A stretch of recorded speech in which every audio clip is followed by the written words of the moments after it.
மனோகரம் பண்ண போகிறோம். திருநெல்வேலி பக்கத்தில் கடலை மாவில் மனோகரம். இதுக்கு 2 கப் நான் கடலை மாவு எடுக்கிறேன். ஹீப் டீஸ்பூன் அரிசி மாவு, உப்பு, சூடான எண்ணெய் 1 கரண்டி, ஆறுன வெந்நீர்.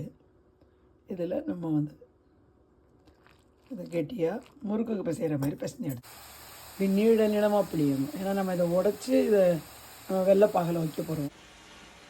இந்த மாதிரி ஒடித்து அதை நம்ம எடுத்து வச்சுக்கலாம். இது நல்லா ஆறணும், அப்புறம் தான் பாகில் போடணும்.